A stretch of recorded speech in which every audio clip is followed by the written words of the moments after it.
Y vi otro ángel volar por en medio del cielo que tenía el evangelio eterno para predicarlo a los que moran en la tierra y a toda nación, y tribu y lengua y pueblo, diciendo en alta voz: temed a Dios y dadle honra, porque la hora de su juicio es venida.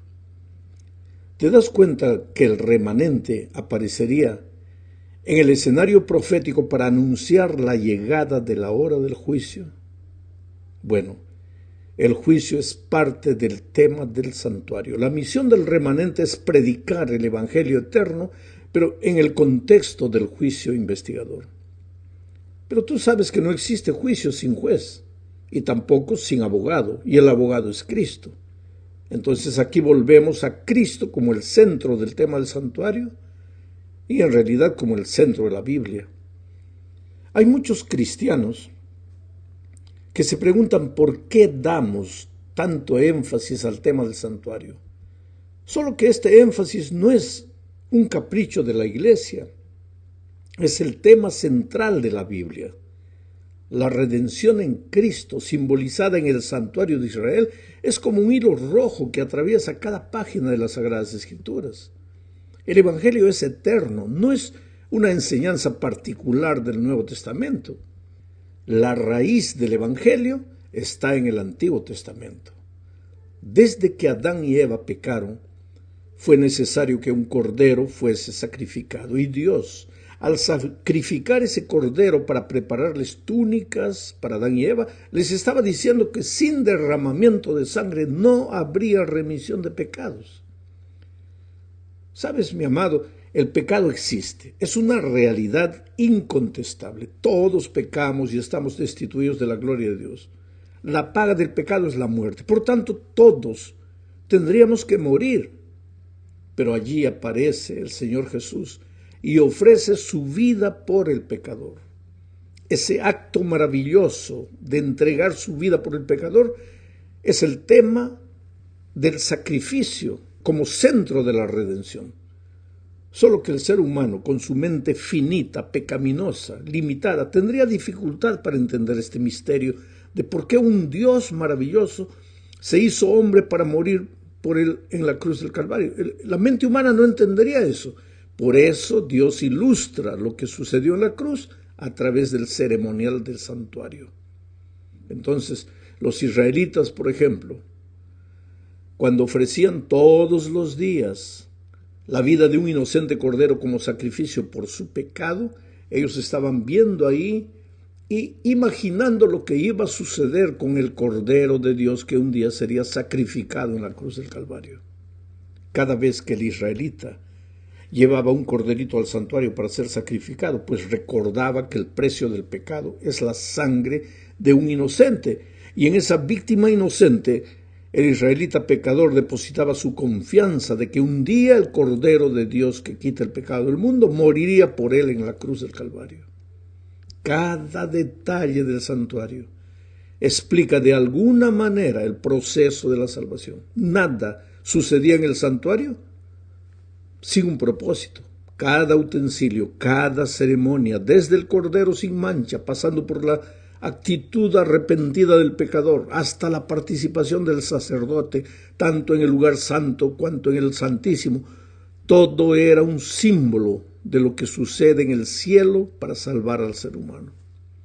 Solo que en el cielo no es necesario el sacrificio de animales, porque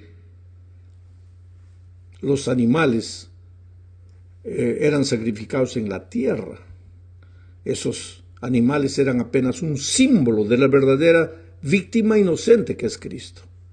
El autor de la epístola a los Hebreos dice en Hebreos 9, 24 y 26 lo siguiente: en efecto, Cristo no entró en un santuario hecho por manos humanas. ¿A qué santuario se refiere? Al santuario de Israel. En efecto, Cristo no entró en un santuario hecho por manos humanas, simple copia del verdadero santuario. Aquí está claro. Quiere decir que el santuario de Israel fue hecho copia del verdadero santuario, que está en el cielo mismo. Cristo entró ahí para presentarse ahora ante Dios en favor nuestro. Ni entró en el cielo para ofrecerse vez tras vez cómo entra el sumo sacerdote en el lugar santísimo cada año con sangre ajena. Si así fuera, Cristo habría tenido que sufrir muchas veces desde la creación del mundo.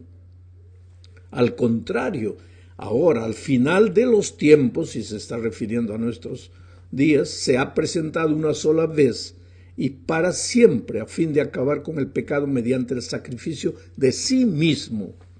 Aquí la idea es clara. Hay un santuario en el cielo. El santuario de Israel en la tierra fue hecho copia del santuario del cielo. En el santuario de la tierra se ofrecían corderitos, animalitos para ser sacrificados por el pecado del hombre. En el santuario del cielo, el verdadero cordero es Cristo, que muere en la cruz del Calvario. Y así como el sacerdote oficiaba en el santuario de la tierra, Cristo también es nuestro sacerdote que oficia en nuestro favor allá en el santuario celestial. Vamos ahora a la segunda parte de este estudio. Hablaremos aquí del Cordero de Dios. Como ya dijimos, los corderos del Antiguo Testamento eran apenas símbolos del Cordero de Dios que quitaría el pecado de la humanidad. Pero para entender lo que significaba el sacrificio del Cordero es necesario viajar a los días de Israel.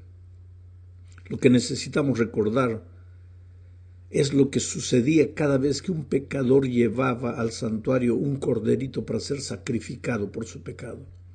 Imagina, primero el culpable tenía que colocar las manos sobre el animalito y simbólicamente transferir sus pecados sobre la inocente víctima. Después, en segundo lugar, el culpable mismo y no el sacerdote tenía que degollar al animal. Sabes, esto era terrible porque hay muchas personas, y creo que son la mayoría, a quienes no les gusta ver la sangre. Se sienten mal. Hay inclusive gente que se desmaya cuando ve sangre. Pero en aquel tiempo el pecador tenía que degollar al animal. Él mismo. Primero tenía que transferir sus pecados para el inocente cordero, colocando sus manos sobre él, y después degollarlo. Era la única manera de alcanzar el perdón por su pecado. ¿Hubo pecado? Pues entonces alguien tenía que morir, porque la paga del pecado es la muerte. El pecador no quería morir, pues entonces tenía que degollar al animalito. No tenía el valor de hacerlo, entonces él tenía que morir. Eso era así en el santuario de Israel en los tiempos pasados. Hoy no se ofrecen más sacrificios de corderos, porque el Cordero de Dios, Jesús, fue sacrificado en la cruz. Pero cada vez que le pedimos perdón a Dios, ¿sabes lo que le estamos diciendo? Oh Señor, yo pequé, yo merezco morir, pero no tengo el valor de morir, entonces por favor déjame que te quite la vida para que yo pueda salvarme. ¿Te parece terrible esto? Pues el pecado es terrible. Pero el amor de Dios es sublime porque donde abundó el pecado, dice Pablo, sobreabundó la gracia. De este modo, cuando Juan el Bautista dijo que Jesús era el Cordero de Dios, estaba haciendo una referencia al santuario de Israel. Más todavía, estaba refiriéndose directamente a la muerte de Cristo por el pecado. Estaba mostrando a Cristo como el cumplimiento de todos los corderos que habían muerto a lo largo de la historia como sacrificio por el pecado de la humanidad. De hecho, querido, los 4 evangelios narran la historia de lo que hizo Jesús en su misión de Cordero de Dios que quita los pecados del mundo. En la cruz, él estaba cumpliendo lo que había profetizado Isaías 53, 6 y 7, que dice: todos perderemos el rumbo como ovejas y cada uno tomará su propio camino, pero el Señor descargará sobre él. ¿Sobre quién? Sobre el Cordero, sobre Cristo, todo el peso de nuestros pecados. Se verá angustiado y afligido, pero jamás emitirá una queja. Será llevado al matadero como un cordero y como oveja delante de sus trasquiladores se callará y no abrirá su boca. Sí, es verdad que en el Antiguo Testamento murieron muchos corderos, pero eran símbolos de Cristo, el verdadero Cordero de Dios que quita el pecado del mundo. Pero Jesús fue simbolizado no solo por el Cordero que murió, sino también por el sacerdote. Esta es la tercera parte de nuestro estudio. ¿Qué sucedía después que el pecador degollaba al inocente animal? Esto es interesante.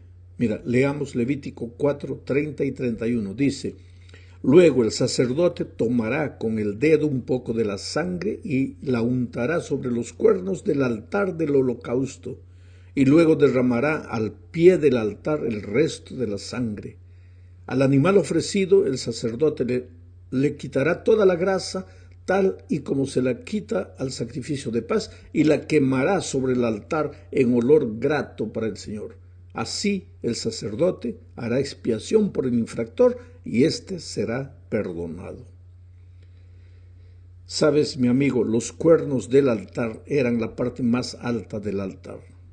El sacerdote manchaba sus dedos con la sangre del cordero que había sido sacrificado y la llevaba a la parte más alta del altar, como entregándosela a Dios. Después quemaba la grasa del animal y el olor subía al cielo, a Dios. Solo que en esa sangre y en esa grasa estaban simbólicamente los pecados del culpable, porque antes de que el animalito fuera degollado, el pecador había transferido sus pecados para esa víctima. ¿Qué quiere decir esto? Pues que al confesar nuestros pecados, hay liberación de culpa para nosotros, porque ya pasamos eso para la víctima, pero de alguna forma esos pecados pasan al santuario y allí se quedan. El texto dice: así el sacerdote hará expiación por el infractor y éste será perdonado. La verdad es que aquí está lo esencial del plan de la salvación. El pecado, cuando confesado, es perdonado. Nosotros estamos libres de la culpa y de la condenación porque Jesús murió en nuestro lugar. Pero ¿a dónde van los pecados? Jeremías 1:17 dice: el pecado de Judá está grabado con cincel de hierro y con punta de diamante. O sea, el pecado no se borra fácilmente. El sentido de este texto es que los pecados no se evaporan, sino que quedan registrados. ¿Dónde? En los cuernos del altar. ¿No era allí a donde llevaba el sacerdote la sangre? Y simbólicamente, ¿dónde? En el santuario celestial. Nosotros estamos libres del pecado, libres de su culpa, libres de su condenación, porque el Cordero fue muerto en nuestro lugar, pero los pecados están registrados. Ya no son nuestros, porque los transferimos a Jesús, la inocente víctima, pero los pecados siguen registrados. ¿Hasta cuándo? Pues eso es lo que veremos después. Lo que necesitamos saber ahora es que Cristo puede salvar completamente debido a varias cualidades que los sacerdotes de Israel no podrían tener, solo Cristo. Primero, Él es Dios y tiene autoridad para perdonar pecados. Después, tiene un sacerdocio permanente, intercede todo el tiempo por su pueblo, con la misma compasión amante que cuando sanaba a los enfermos y consolaba a los solitarios. Cristo se hizo carne, se hizo humano, pero al mismo tiempo sigue siendo divino. Nadie puede ser como Cristo. Él nació hecho carne sin pecado y nunca pecó. Y aunque es el único que no cometió pecado, murió bajo el peso abrumador de todos los pecados, de todos los hombres, de todos los tiempos. Entonces solo Cristo, como Dios hombre, puede interceder por los pecadores en el santuario celestial. Observa lo que dice Hebreos 9, 24 al 26. Porque Cristo no entró en el santuario hecho por los hombres, el cual era un mero reflejo del verdadero. Ya leímos ese texto. ¿Y qué dice? Que Cristo pues se presenta ante Dios como el Cordero que fue muerto y que ahora está en el santuario celestial dispuesto a interceder por su pueblo. En la cuarta parte de este estudio veremos que Cristo es también nuestro intercesor. ¿Por qué? porque el pecado había hecho separación entre Dios y nosotros. La muerte de Cristo, simbolizada en el santuario y realizada en la cruz, nos lleva de nuevo a Dios. Esta no es una invención humana, la Biblia es clara. Mira lo que dice Hebreos 6, 19 y 20.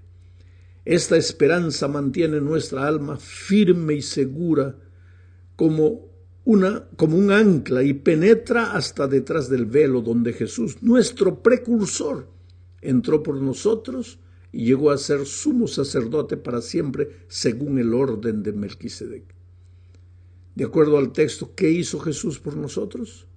Jesús es el precursor porque entró como nuestro representante en el santuario celestial, incluso en la misma presencia de Dios por nosotros. Es decir, Jesús está de pie ante el Padre ministrando los méritos de su expiación, la eterna redención que Él ha obtenido en nuestro favor. Sí, cuando aceptamos a Jesús, nuestros pecados son perdonados y nos presentamos delante de Dios perdonados y limpios. Pero esto no quita que incluso después de habernos hecho cristianos, a veces todavía corramos el riesgo de caer, a pesar de todas las maravillosas promesas de victoria de Cristo. Pero si por algún motivo caemos, Jesús intercede como nuestro sumo sacerdote en el cielo. Él representa ante el Padre al pecador arrepentido, no invocando nuestros méritos, porque no tenemos ningún mérito, invocando los méritos de Cristo. Por eso Hebreos 7:25 dice, por lo cual puede también salvar perpetuamente a los que por Él se acercan a Dios, por Él, por Cristo se acercan a Dios, viviendo siempre para interceder por ellos. Bueno, querido, llegamos al fin de este estudio hablando del día de la expiación. Este era un día especial y diferente de todos los demás en Israel. Sucedía una vez por año. Era también el día de la purificación del santuario, le era llamado de esa manera. ¿Por qué había un día de purificación en el santuario de Israel y también en el santuario celestial? ¿Y cómo esto se relaciona con la exterminación definitiva del pecado? Ya vimos que el sistema de sacrificios de Israel simbolizaba el sacrificio de Cristo en la cruz. Gracias a ese sacrificio somos librados de la condenación y considerados justos ante Dios. En el sistema terrenal de sacrificios, los pecadores se dirigían al templo llevando sus pecados, es decir, conscientes de que merecían la muerte, pero no iban de manos vacías, llevaban una víctima sobre la cual ponían la mano y por fe transferían sus pecados. Después la víctima era sacrificada por causa de sus pecados y a través de su sangre esos pecados eran transferidos al santuario. Con este acto, simbólicamente, Dios asumía la condenación por esos pecados. El ser humano había pecado, pero al reconocer su pecado y tener fe en el sacrificio de la víctima sustitutoria, Dios perdonaba al pecador. Por eso, después del sacrificio, el pecador abandonaba el santuario limpio de su pecado y bendecido por el Señor. Una víctima había muerto por él. El Cordero había asumido la condenación por los pecados confesados. Eso fue lo que hizo Jesús por nosotros en la cruz del Calvario. Pero en el santuario, la solución del problema del pecado no era definitiva, solo con la muerte de la víctima, porque el pecado había sido transferido de la esfera del pecador al santuario. En algún momento sería necesario terminar definitivamente con el pecado, y el Señor representó simbólicamente esa restauración y limpieza final a través del día de la expiación o de la purificación del santuario. En el día de la expiación, la purificación del pecado, que las personas todos los días habían transferido para el santuario, alcanzaba su clímax, porque el pecado que había sido transferido al santuario era erradicado de allí definitivamente. El santuario era purificado. El día de la expiación de Israel no era una fiesta, sino un tiempo de renovación espiritual. El pueblo se acercaba al Señor más que nunca. En ese día el sumo sacerdote que representaba al pueblo entraba la misma presencia de Dios que estaba en el lugar santísimo del santuario. El sacerdote se vestía de una manera especial y diferente porque entraría al lugar santísimo donde estaba el arco del pacto y el propiciatorio. Ahora, Dios esperaba que ese día el pueblo dejase de lado la rutina diaria y se consagrase a Él y descansase de su trabajo, porque ese día el santuario estaba siendo purificado. Lo interesante es que en Daniel 8:14 encontramos una profecía que dice: y hasta 2300 tardes y mañanas y el santuario será purificado. Ahora, esa profecía de Daniel ya no se refiere al santuario de Israel. Esa profecía se refiere al santuario celestial. Y si nosotros estudiamos detenidamente la profecía, lo que no es asunto de este estudio hoy, veremos que esa profecía terminaba el 22 de octubre del año 1844. Ese día el santuario sería purificado, comenzaría la purificación del santuario. O sea, comenzaría el juicio del pueblo de Dios, porque en Israel el día de la purificación del santuario era el día del juicio del pueblo. Por eso es que nosotros creemos que el 22 de octubre de 1844 comenzó el juicio investigador. Se comenzó